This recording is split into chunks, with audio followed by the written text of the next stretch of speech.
वन्दितावरिहन्ते उच्चम आरायणा कंसो उविसर्गिहरं पासं वन्दामिकं विघर्णे मोक्कं विसिहर विसनेनासं मंगल कल्याणी आवासम। बोलिए देवादेव भगवान श्री महावीर स्वामी की, बोलिए परम पूजनीय पंच परमेश्वरी भगवान की, बोलिए परम पूजनीय 24 तीर्थंकर भगवान की, बोलिए भगवान श्री मुन्नायक पार्श्वनाथ भगवान की, अहिंसा में सृजन धर्म की। 108 आचार्य विभा सागर जी महाराज की जय, बोलिए संघ की जय, बालिका संघ की जय। प्रिय आत्मन,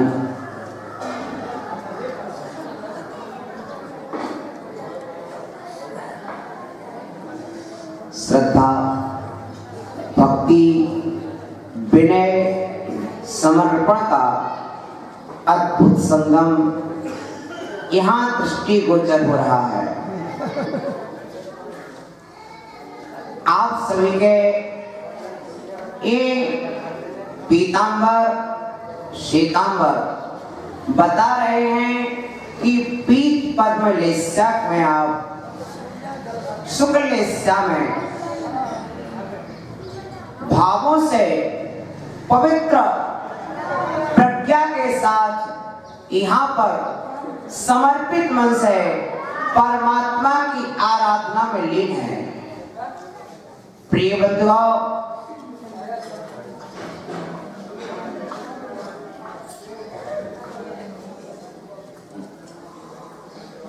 यह जीव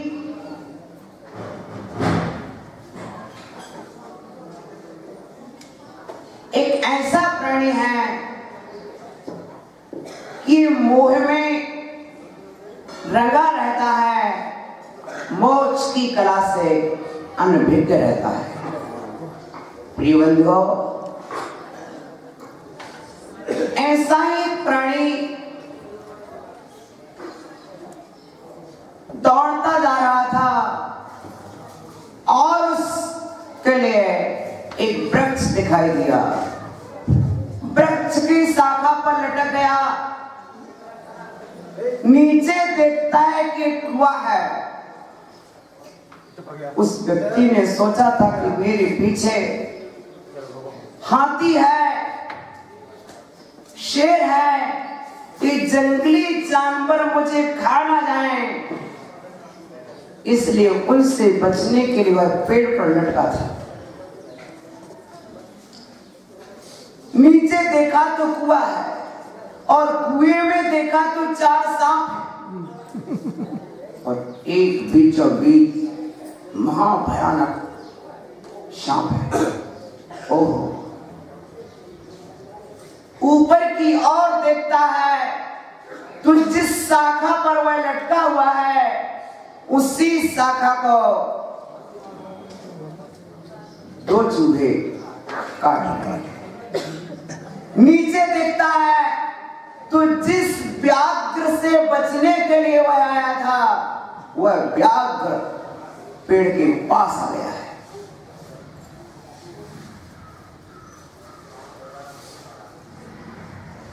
अब देखता है ऊपर की दृष्टि जाती है तो एक शहद का छत्ता दिखाई देता है और उसमें से मधुर रस टपक रहा था। अब वह भयभीत जो मनुष्य था वह हाथों से शाखा को पकड़े हुए है, किंतु मुख ऊपर की ओर किए है। रस टपकेगा और मुझे एक बूंद का स्वाद लेता है, दूसरी बूंद के लिए लालायित हो जाता है, दूसरे का स्वाद लेता है, तीसरे के लिए लालायित हो जाता है।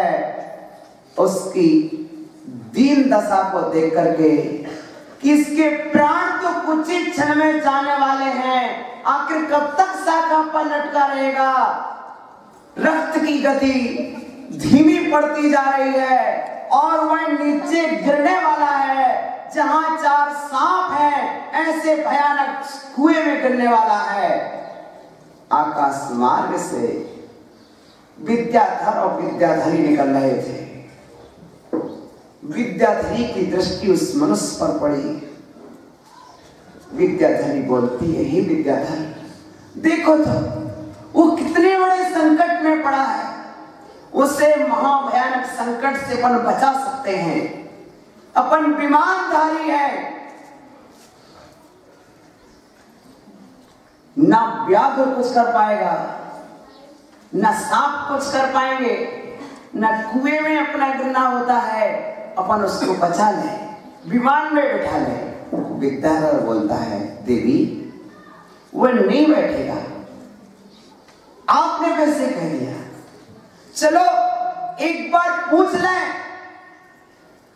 क्यों नहीं बैठेगा, इतने संकट में है तो। और जाकर के पूछते हैं, आओ इस विमान में बैठ जाओ, तुम संकट में हो, हाँ मैं संकट में हूं। तुमको मालूम है कि नीचे 4 सांप है, मालूम है 4 सांप है। तुमको मालूम है कि कुआं है, मालूम है कुआं है। तुमको मालूम है जिस शाखा पर झूल रहे हो वह शाखा को काट रहे हैं, मालूम है। तुमको मालूम है कि तुम कुछ ही देर में बलहीन होकर के गिर जाओगे, मालूम है। तो आ जाओ ना, मारते। सिर्फ एक टपकने वाली बूंद है, इसका स्वाद लेकर ये टपकने वाली बूंद है, इसका स्वाद लेकर के आता हूं। चलो थोड़ी प्रतीक्षा कर लेते हैं। और एक बूंद का स्वाद हो गया, दूसरी बूंद का स्वाद हो गया। अब आ जाओ, मात्र वो टपकने ही वाली है, उसका और स्वाद ले लें। कहते कहते कहते कई घंटे व्यतीत हो गए। विद्याधर कहता, देवी मैंने कहा था वो नहीं मानेगा। प्रिय बंधुओं, वो स्थिति अन्य किसी की नहीं है, हम और आपकी है। ये चिन्वाणी रूपी विद्याधरी और आचार्य परमेश्वरी रूपी विद्याधर, माँ चिन्वाणी हमसे कहती है, जाओ जाओ जाओ इन्हें बचाओ। हम कहते माँ चिन्वाणी ये नहीं मानेंगे, लेकिन चिन्वाणी माँ की अनुकंपा बार बार होती है, कहती जाओ जाओ इन संसारी प्राणियों को मोह के जाल से बचाओ। लेकिन ये संसारी प्राणी जो हैं सोचते हैं अब बेटी का विवाह कर लें, अब बेटी का विवाह कर लें, विवाह हो गया तो नाती नाता का मोह देख लें, और मोह देख लिया तो कहते अब थोड़े बड़े हो जाएं, थोड़े बड़े हो गए तो सोचते इनका भी विवाह करके। और हम तो ये कहते हैं कि एक विद्वानी रखो जो संध्या काल में, हमने देखा है तुमने उत्सव किया, इतना आपने अर्जित कर लिया, एक ऐसा विद्वान रखो जो अपने परिवार के साथ रहे और निरंतर यहाँ चिन्वाणी की गूंज गूंजे। रात्रि में 8 से 9 10 जो स्वाध्याय आपका चले तो 2 घंटे स्वाध्याय चले। बिल्कुल प्रत्येक रविवार को सामूहिक पूजा का आयोजन हो, ऐसे कुछ अनुष्ठान चलते रहना चाहिए। रविवार को सामूहिक पूजन, प्रतिदिन रात्रिकालीन स्वाध्याय। और यहाँ की माताएं तो इतने निकट निकट घर रहती कि दोपहर का स्वाध्याय भी कर सकते हैं। संस्कार लो, देखो ध्यान देना, दान दे दिया लेकिन दान का उपयोग करने की कला होना, ज्ञान में लगाओ से, क्योंकि साथ में तुम्हारा ज्ञान तुम्हारे साथ जाएगा। भव भव तक कोई चीज जाना है तो वो ज्ञान है। ज्ञान से कीमती संसार में कोई चीज नहीं है। ज्ञान पवित्र होगा तो आचरण में पवित्रता आएगी, विचारों में शुद्धता आएगी तो सदाचार में शुद्धता आएगी। दर्शन मोहिनी विचार का घात करता है, चारित्र मोहिनी आचरण का घात करता है, और सम्यक ज्ञान क्या करता है? उस दर्शन मोहिनी और चारित्र मोहिनी का घात कर देता है। प्रिय बंधुओं, इसलिए हमारा आपके लिए सुझाव मार्गदर्शन है कि आप एक ऐसा विद्वान और रखें। हमें बड़ी प्रसन्नता हुई, तुमने 3 दिन के कार्यक्रम में इतना अच्छा। यदि हम 10 से 15 हजार रुपए महीने का एक विद्वान अपने गांव में रख लें, एक विद्वान रख लें। हमने कलश चढ़ाए, किसके लिए चढ़ाए? बोलो, क्या भगवान के लिए चढ़ाए? अपने कल्याण के लिए चढ़ाए। किसके लिए चढ़ाए? बोलो, कल्याण के लिए। कलश अपने कल्याण के लिए, ध्वजा अपने कल्याण के लिए फहराई है, और वो तब संभव होती जबकि हमारे यहाँ पर ज्ञान और चारित्र में प्रण बनाए। तो मेरा तो सकल समाज से कहना है कि समाज में एक ऐसा विद्वान होना चाहिए, वो कम वाला नहीं, कम से कम 15,000 रुपए महीने का विद्वान होना चाहिए। और वो विद्वान प्रतिदिन 2 घंटे आपको शास्त्र स्वाध्याय सुनाए। सुबह प्रतिदिन अभिषेक शांति धारा करा दे। पुजारी नहीं, विद्वान। पुजारी नहीं, विद्वान। एक विद्वान है, और पाठशाला के समय पाठशाला चलाए तो 3 घंटे शाम को दे दे, 2 घंटे शाम को दे दे, 1 घंटे पाठशाला में, 1 घंटे स्वाध्याय में। दोपहर में महिलाएं इतने पास पास में रहती हैं, बेहतरीन स्वाध्याय की परंपरा हमारे भीतर आ जाए। ऐसा कुछ परिवर्तन होना चाहिए, ध्यान देना। क्योंकि धन का दान देना आसान है, लेकिन धन का सदुपयोग करना कठिन है। कुछ सदुपयोग के लिए आगे बढ़ो कि हम अपने कल्याण को और कैसे कर सकते हैं। निर्माण के साथ साथ, मंदिर निर्माण के साथ साथ जीवन निर्माण की कला सीखो। जीवन में कैसे निर्माण होता है, वो सम्यक दर्शन, सम्यक ज्ञान, सम्यक चारित्र भीतर में कैसे अवतरित होगा, एक ऐसा उपाय भी हमारे जीवन में होना चाहिए। साधु संतों का समागम भी होना चाहिए, क्योंकि ये निरंतर ज्ञान की धारा प्रवाहित होना चाहिए। आचार्यों ने जो शास्त्र लिख के चले गए, उन शास्त्रों को हम खोल के ही ना देख पाए। कल माता जी बोल रही थी, करोड़ों रुपए गिन लेना आसान है, लेकिन जिनवाणी के पेज पलटना बड़ा दुर्लभ है। रुपए गिनने के लिए पुण्य नहीं चाहिए पड़ता, जिनवाणी का पेज पलटने के लिए पुण्य चाहिए पड़ता है। इसलिए ऐसा मानस बनाइए आप लोग कि एक व्यवस्थित विद्वान आपके इस नगर में रहे, और प्रतिदिन धर्म का पवित्र वातावरण, स्वाध्याय का वातावरण निर्माण हो।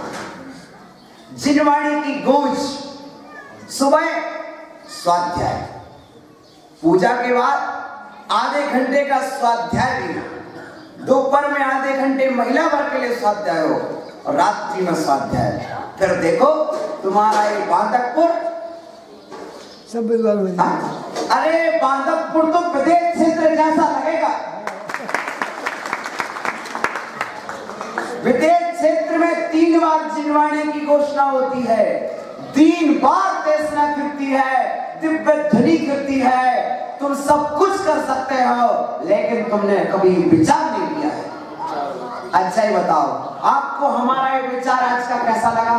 बहुत अच्छा। बोलो, बोलो डबलिया, कैसा लगा? बहुत अच्छा लगा। तो अमल कब करोगे? सुबह का तो स्वाध्याय करते। अरे करते नहीं, एक विद्वान समाज के बीच में चर्चा करेंगे, समाज सामने है, समाज निर्णय करेंगे। होना चाहिए कि नहीं? एक विद्वान तीनों धार बहना चाहिए। प्रिय बंधुओं, विद्वान आते हैं तो ज्ञान का दीप जलाते हैं और संत आते हैं तो चारित्र का सृजन कर देते हैं। विद्वान ज्ञान से जोड़ते हैं और संत चारित्र से जोड़ते हैं और हमारे ब्रह्मचारी भक्ति अनुष्ठान करा के आपको श्रद्धा से जोड़ देते हैं। इसलिए तीनों का समागम बराबर बना रहना चाहिए। और इसके साथ ही आपके लिए अद्भुत वह बात ध्यान में रखना चाहिए कि वस्तुतः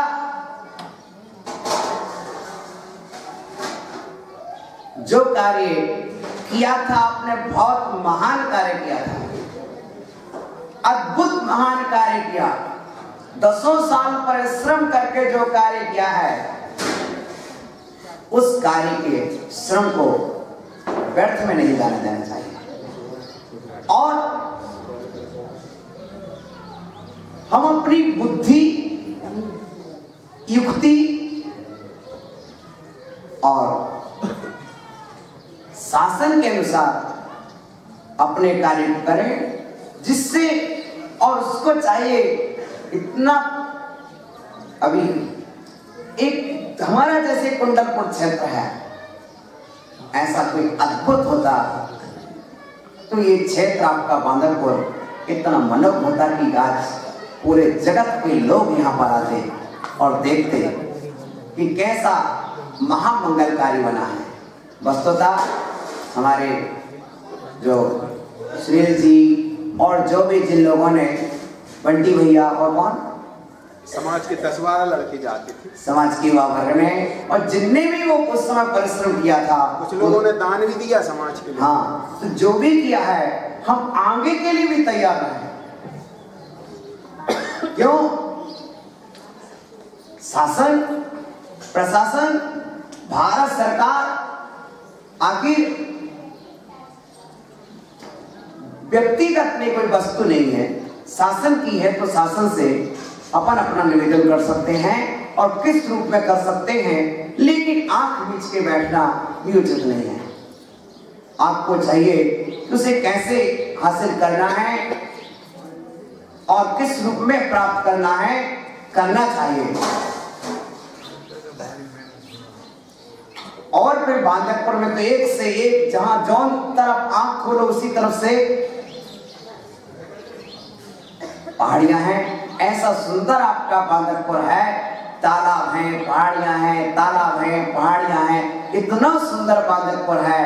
और किसी भी भव्य पहाड़ी पर ऐसे पवित्र तीर्थ का निर्माण भाव लगे कि हाँ, बांदरपुर में कुछ कार्य हुआ है, ऐसी आप सभी के लिए प्रेरणा है। आप ऐसे उज्जवल कार्य को करें। अपनी शांति, अपना प्रेम, अपनी एकता की अपनी विजय का प्रतीक होती है।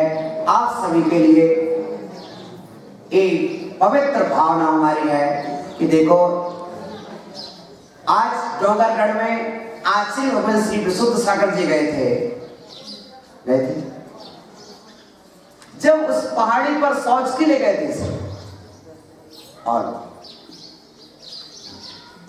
तत्काल वहीं पर, उसके बाद आज कितना बड़ा डोंगरगढ़ पूरे देश के लिए एक धरोहर के रूप में सिद्ध हो गया है। हो गया कि नहीं? उसी तरह से आप यदि करते हैं, क्योंकि आपके पास एक ही नहीं है, एक ही नहीं है, आपके पास तो पूरा घिरा हुआ है, इतनी से एक भव्य से भव्य। तो हम ये नहीं कहते कि आप किसी भी तरह का बात करें, लेकिन हमें कहते हैं एक आपका भी होना चाहिए, एक आपका भी होना चाहिए, एक आपके हाथ में भी होना चाहिए, जिससे एक भव्यता के साथ वो तंग निर्माण हो सके। और भव्य, कितना भव्य, देखो कहीं प्रज्ञा सागर महाराज जमीन पर पहाड़ खड़े कर रहे हैं, जमीन पर, और छोटा गिरनार तैयार किया पदमपुरा के पास में उन्होंने, छोटा गिरनार, और जमीन पर पहाड़, इतना मटेरियल लाके तैयार किया है। तो प्रिय बंधुओं, एक बहुत अच्छा विचार शक्ति, और सबसे पहले कोई भी हो एक साथ एक स्थान पर बैठ करके विचार करके कोई कदम बढ़ाएं और फिर उसके पश्चात उस कार्य को क्रियान्वित करें। और जो आपके पंच शिखर की भावना है, वो भावना और आपकी कुछ ही समय में पूर्ण होने वाली है। ये भावना भी आपकी पूरी होगी, ये भावना भी पूरी होगी, और इस भावना के साथ ये भी है, एक है, दूसरे है, तीसरी है। हम तो सब कुछ निरीक्षण करके आए, अकेली उतनी ही नहीं है। और फिर शासन भी जानता है कि किसको कितना देना है, किसको कितना देना है, सब शासन जानता है। ऐसा शासन अनभिज्ञ नहीं होता है। तो प्रिय बंधुवर, अपनी प्रज्ञा से हम काम लें, बस इतना ही कहना है, बुद्धि से काम लें तो हम भविष्य के लिए बहुत कुछ कर सकते हैं। आज चाहे चंद्रगिरी को देखते हैं तो लगता है कि यार उस समय कुछ भी नहीं था, और आज वहीं पर चमन बरस रहा है। इसलिए एक ऐसा स्थान, वीतरागता का विशुद्ध वातावरण जहां पर बन सके, ऐसा स्थान बनाने का एक अपना प्रयास होना चाहिए। ओम नमः शिवाय, ओम नमः शिवाय। और पूरा का पूरा कार्य शांति, अहिंसा और प्रेम भाईचारे के साथ होना चाहिए। आज हम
आचार्य श्री गौसागर जी महाराज की, आचार्य संघ की,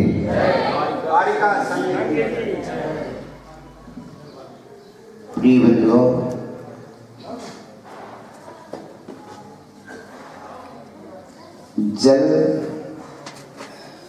से जल मिलने में कितनी देर लगती है? जल को जल से मिलने में कितनी देर लगती है? बोलो। सेकंड भी नहीं हुआ है, सेकंड से भी कम।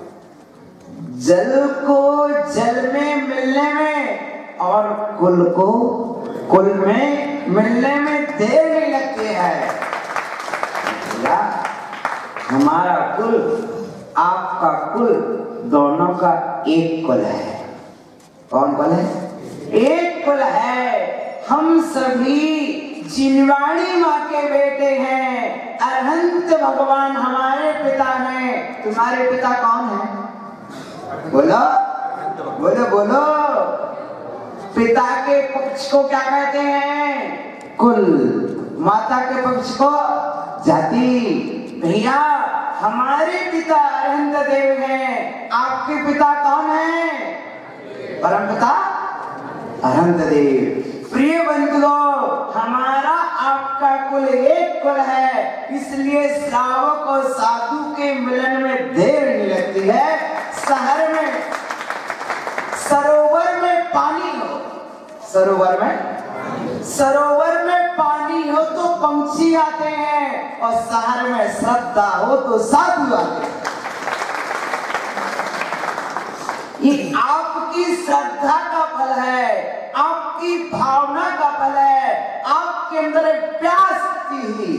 जब हमने देखा, मैं बांधकपुर आया, मेरे यहाँ डोलिया जी के घर पे हुए, मैंने कहा क्या रखे हो? बोले महाराज कलश रखे हैं। कलश क्यों रखे? बोले महाराज स्त्री शिखर पर चढ़ाना है। 5 साल हो गए मंदिर बने, पंचकल्याण हुए, कलश नहीं चढ़े। मैंने कहा देखो, जिस चीज की शोभा जहां होती है वहां पर हो, माथे की विधिया माथे पर शोभा देती है। ये कलश घर में नहीं, ये तो शिखर पर शोभा देते हैं। महाराज आपका संयोग मिल जाए, सानिध्य मिल जाए, तो मैंने कहा भैया ऐसे शुभ काम के लिए हमारा सानिध्य है, आप करो, आगे बढ़ो। ये मतलब आज वह पावन घड़ी हम याग मंडल विधान कर रहे हैं। याग माने होता है पूजा। क्या होता है? पूजा। याग माने पूजा, मंडल माने समूह, पूजाओं का समूह। जैसे बोलते ना युवा मंडल, युवाओं का समूह। याग मंडल पूजाओं का समूह, जिसमें अनेक प्रकार की पूजाएं हैं। भैया रविंद्र भैया, भूतकाल के तीर्थंकरों की पूजा, भविष्य काल के तीर्थंकरों की पूजा, वर्तमान काल के तीर्थंकरों की पूजा, 64 वृत्तिधारी ग्रंथों की पूजा, विनायक यंत्र की पूजा, ऐसे अनेक पूजाओं का समावेश जिसमें है, उसका नाम क्या है? याग मंडल विधान। कौन सा विधान? अम्मा जी, हमें मालूम है तुम्हारे मन की बात। निमंत्रण है, भावना संतों का निमंत्रण है, आराधना संतों का आवास है, उपासना संतों का उपाश्रय है। आपके अंदर जो उपासना का भाव है, आराधना का भाव है, श्रद्धा का भाव है, ये श्रद्धा की भावना ही साधुओं को निकट लाती है। और जिस समाज में साधु आ जाते हैं, उस समाज में सम्यक चारित्र आ जाता है, सम्यक दर्शन आ जाता है, सम्यक ज्ञान आ जाता है। क्योंकि रत्नत्रय के धारी टीवी, टावर, टेलीफोन के परमाणु तो सारे देश में फैल रहे हैं, लेकिन सम्यक दर्शन, ज्ञान, चारित्र, रत्नत्रय के धारी साधुओं के चरण स्पर्श से, उनकी साधना से, उनके तप और त्याग से मिश्रित जो परमाणु होते हैं, वे आत्मा को प्राण ऊर्जा प्रदान करते हैं और पावन बना देते हैं। प्रिय बंधुओं, ये साधुओं का समागम साधना का समागम है, तपस्या का समागम है, अपने अंदर में चारित्र का उत्पादन का समागम है। आज जो आपके अंदर भावनाएं बनी है, भावनाओं से भावनाएं बनती जाती हैं। प्रिय बंधुओं, भाव सुंदर और समीचीन भाव, ये संत निवास जो आपने बनाया है, इस साधना का स्वरूपानुसंधान केंद्र है। कौन सा केंद्र? स्वरूपानुसंधान। आज पौद्गलिक अनुसंधान बहुत हो रहे हैं, लेकिन जहां पर बैठ करके कोई यति, कोई साधु, कोई मुनि, कोई ऋषि अपने आत्मा स्वरूप का अनुसंधान कर सके, अर्थात उत्तम ध्यान कर सके, ऐसा उपाश्रय आपने तैयार किया है। ये सभी आपकी उज्जवल भावनाओं का एक प्रतिबिंब है।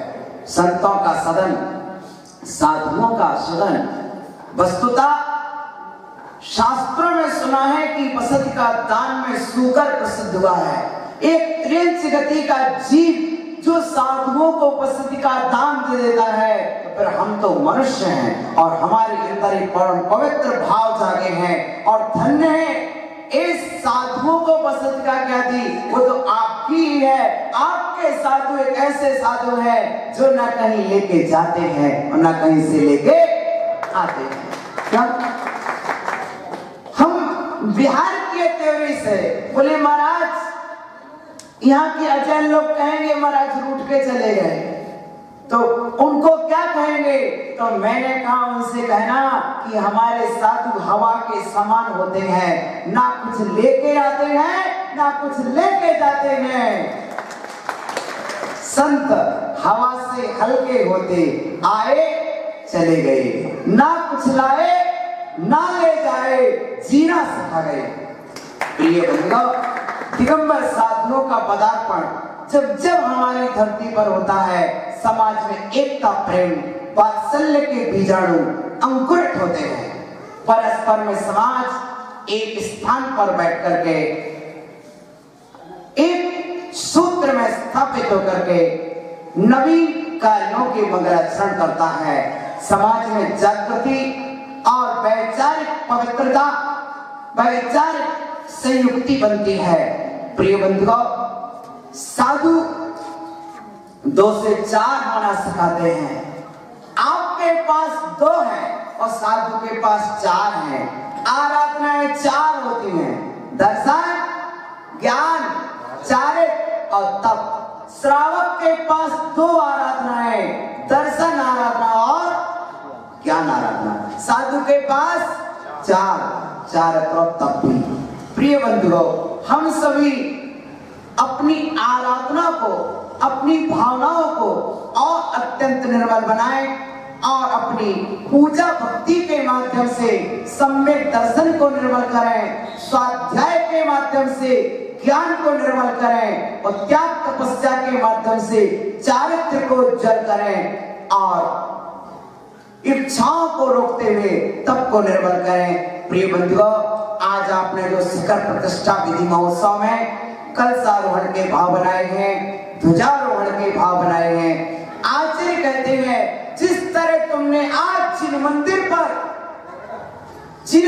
पर कलशारोहण का भाव बनाया है और उसी तरह आपका कलशारोहण उस दिन सत्य होगा। इसका फल तो उस दिन आपको प्राप्त होगा जिस दिन जीवन में समाधि मरण का कलश चढ़ेगा। प्रिय बंधुओं, ये जीवन भी एक मंदिर की तरह है, जीवन भी एक मंदिर की तरह है। हम एक एक दिन एक एक ईंट को जोड़ते हुए बनाते जाते हैं और इस जीवन में जुड़ती जाती है दीवार, जुड़ता जाता है और बनता जाता है और इस साधना का शिखर हम इस पर तैयार करते हैं। इस जीवन महल में साधना का शिखर जब तैयार हो जाता है तो फिर समाधि का कलशारोहण भी चढ़ाना अनिवार्य होता है। प्रिय बंधुओं, आप सभी अपने जीवन को अत्यंत उज्जवल, अत्यंत निर्मल और अत्यंत पावन पुनीत बनाने का प्रयास करें। निरंतर देव पूजा, गुरु उपासना, स्वाध्याय, संयम, तप और दान। देखो, गुरुदेव कहते 2 ही चीजें हैं, यदि देने योग्य है तो दान और लेने योग्य है तो दीक्षा। क्या है? बस दादी अभी आई थी ना, दादी शब्द में 2 शब्द हैं, दा और दी। दा का मतलब दान और दी का मतलब दीक्षा। और दादा तो दान दान दान, सो गया दादा। प्रिय बंधुओं, अपना बांधवपुर में विशेषता एक है कि यहाँ पर वृद्ध लोग अच्छे हैं और दूसरी विशेषता है कि वृद्धों का सम्मान भी समाज में है। एक बहुत अच्छी विशेषता देखी, अधिकांशतः समाज में जाओ तो वृद्ध दिखाई नहीं देते हैं, लेकिन अपने बांधवपुर में वृद्ध जन बहुत उपस्थित हैं और यहाँ पर वृद्धों का एक समादर है, सादर है। इसी तरह जिस समाज में वृद्ध बने रहते हैं उस समाज में संस्कृति, सभ्यता का संरक्षण होता रहता है। आप सभी ध्यान देना, आप जानते हैं एक एक एक एक कितने होते हैं?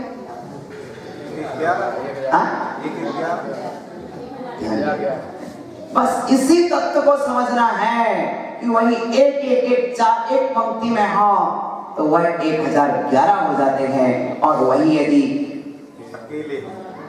एक रह जाते हैं। प्रिय बंधुओं, हमें अपने जीवन को पूजा भक्ति के साथ अपने सांस्कृतिक, क्योंकि संत, साहित्य, तत्व और पुरातत्व ये हमारे संस्कृति के 4 स्तंभ हैं।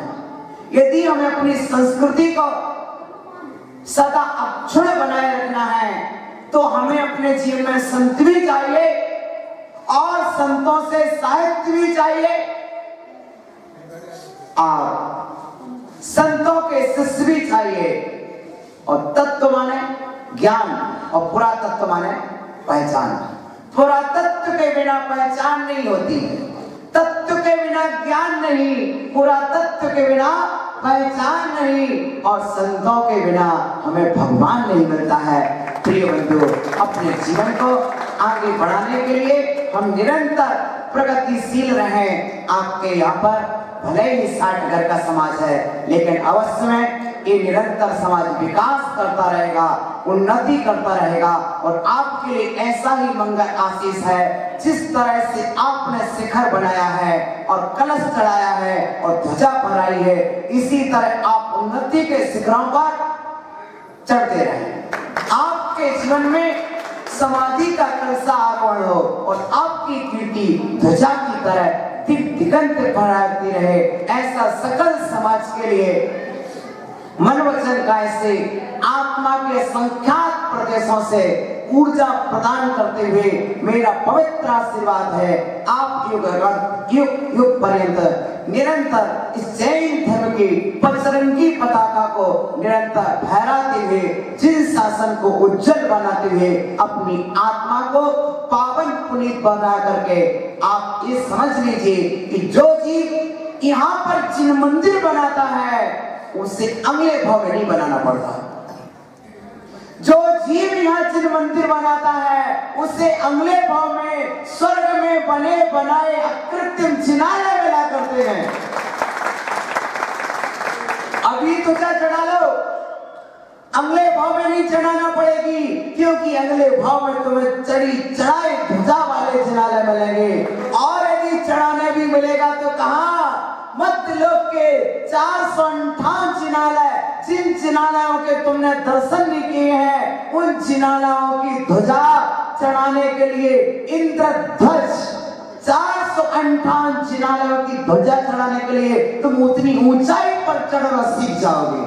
प्रिय बंधुओं, आत्मा की उन्नति के पावन पवित्र व्यवहार भूमि तैयार होती है। गुरुदेव कहते हैं आध्यात्मिकता के बीजाणु व्यवहारिकता की उपजाऊ भूमि में उत्पन्न होते हैं। उसी तरह ये व्यवहारिक क्रियाएं हमारी आध्यात्मिक चेतना के प्रस्तुतिकरण है। आत्मा में जब पवित्रता आती है तो बाहर में एक क्रिया करने का भाव आता है। भीतर की विशुद्धि बाहर कार्य करने की प्रेरणा देती है। भीतर की खुशी बाहर में नाचती है। जब भीतर में आनंद समाता है तो आंखों से आंसू झर जाते हैं कि हे प्रभु, मैंने जो चाहा दिया वो तुमने, मैंने जो चाहा तुमने दिया है और मैंने जो मांगा किया वो तुमने। भगवान, मैं क्या था? ये तो सब आपका आशीष है। मैं तो पुद्गल का पिंड मुझे माता पिता ने दिया था और मैं यहाँ पर आकर के आपने कान में जिनवाणी दी तो मेरे कान धन्य हो गए, आपने दर्शन दिए तो मेरी आंखें धन्य हो गई। आपके आशीष से, आपके शुभ के संगम से मेरी उन्नति हुई है। प्रभु, इसी तरह आपका आशीष और यह पवित्र जैन धर्म जन्म जन्म में जैन धर्म यह मिले, कृपा कर दो। ऐसी पवित्र भावनाओं से भरा हुआ मन का संचार। प्रिय बंधुओं, आचार्य रविशरण स्वामी ने लिखा है, जो जिन मंदिर के मात्र दर्शन की भावना करता है उसे उपवास का फल मिलता है। जो जिनेंद्र भगवान के दर्शन के लिए स्नान करता है उसे 5 उपवास का फल मिलता है। जो चावल की डिब्बी हाथ में ले लेता है, परिधान पहनता है, मंदिर के वस्त्र पहन रहे हैं, कहते उसे 15 उपवास का फल मिलता है। जो जिन मंदिर के लिए घर की देरी लांग जाता है उसे 1 महीने का उपवास का फल मिलता है। जो जिन मंदिर की ध्वजा को देख लेता है उसे 3 महीने का उपवास का फल मिलता है। और जहां से कलश दिखाई दे जाए तो 6 महीने के उपवास का फल मिलता है। और शिखर दिखाई दे जाए 1 साल के उपवास का फल मिलता है। और मंदिर के आंगन में आ जाओ, मंदिर के आंगन में आ जाओ तो 100 साल में जितने उपवास करने पर फल मिलता है उतना फल तो सिर्फ मंदिर के आंगन में आस्था के साथ प्रवेश करने पर मिलता है। और मंदिर में प्रवेश करो, भगवान के सामने खड़े हो जाते हैं, आचार्य कहते हैं 1000 वर्ष के उपवास का फल मिलता है। और भगवान की भक्ति में अभिषेक करते हैं, पूजा करते हैं तो उसका फल तो अगाध होता है। क्या होता है? अरे भैया उसका फल तो ये होता है कि 100 आज जो भगवान को अपने हाथों से नहलाता है उसके हाथों की तकदीर बदल जाया करती है। और साथ में जो भगवान को नहलाता है 100 धर्मेंद्र से गोदी में खिलाता है। क्या? जो भगवान को नहलाता है, भगवान का अभिषेक करता है, 100 धर्मेंद्रों से अपनी गोद में खिलाता है। समझ रहे हैं? क्या समझे? अरे 100 धर्मेंद्र किसे गोदी में खिलाता है? बोलो बोलो। हाँ, जो जीव भगवान का अभिषेक करता है, दर्शन की विशुद्धि के साथ करता है, वह जीव तीर्थंकर होने का पात्र हो जाता है। प्रिय बंधुओं, जिनेंद्र भगवान की भक्ति का एक कण भी आपके लिए 100 धर्मेंद्र का पद देने में समर्थ है। इसलिए पूरी विशुद्धि के साथ निरंतर भगवान की भक्ति में तल्लीन रहो।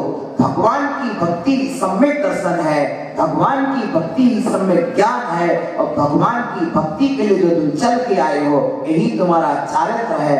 निरंतर देव शास्त्र गुरु की आराधना में देव से सम्यक दर्शन, शास्त्र से सम्यक ज्ञान और गुरु से सम्यक चारित्र मिलता है।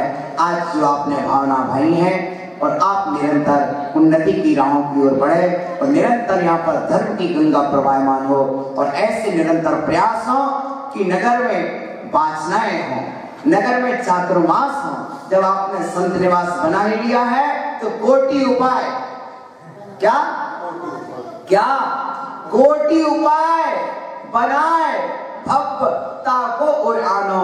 अरे करोड़ करोड़ उपाय बनाने पड़े तब भी कहीं दूर दराज में 100-200 किलोमीटर दूर पर भी कोई संत विहार कर रहे हो, कोई आर्य माताओं का विहार हो रहा हो तो निवेदन करके महाराज आप हमारे यहाँ पर चलिए, चातुर्मास करिए और चातुर्मास का पूरा आनंद लीजिए, ग्रीष्म काल का आनंद लीजिए, शीतकाल का तत्व ज्ञान का आनंद लीजिए। प्रिय बंधुओं, ये पौधगलित धन जीवन में काम नहीं आएगा, जीवन में आएगा काम तो संतों का समागम और समागम से मिला हुआ तत्व ज्ञान से मिलेगी आत्मा की शांति। और ऐसी शांति में संत चरणों में मिलती है। बोलो आज आपको शांति मिली कि नहीं मिली, आनंद मिला कि नहीं मिला? तो प्रिय बंधु, ऐसी आत्मज्ञान की ज्योति जहां पर प्रकट होती है ऐसे संतों का सानिध्य निरंतर मिलता रहे। और ऐसे पावन प्रसंग पर हमारे रविंद्र भैया जी बड़ी कुशल रीति से आगे बढ़ रहे हैं और निरंतर इस विधि विधान को आगे बढ़ा रहे हैं। उनके लिए बहुत मंगल आशीष आशीर्वाद हमारा। और सौधर्मेंद्र परिवार, वो धनकवे परिवार, यज्ञ नायक परिवार कितने मंगल भावों के साथ, कल्पना नहीं थी आप लोग कितने उज्जवल भाव वाले हो। मुझे तो अब मालूम पड़ा कि बांधवपुर के भाव कितने उज्जवल भाव हैं। और आज बता दिया कि हमारे पास जो कुछ है प्रभु तुम्हारा है और हम जो हैं वो भी तुम्हारे हैं, इसलिए तेरा तुझको अर्पण क्या लागे मेरा। ऐसी भावना के साथ आज सभी के लिए मंगल मंगल आशीर्वाद। ओम नमः शिवाय, ओम नमः शिवाय। आपके बीच में आज आगम सागर जी महाराज की मम्मी जी पधारी, उनका परिवार पधारा है। उनके उनके लिए बहुत बहुत मंगल आशीर्वाद, उनकी शुभकामनाएं।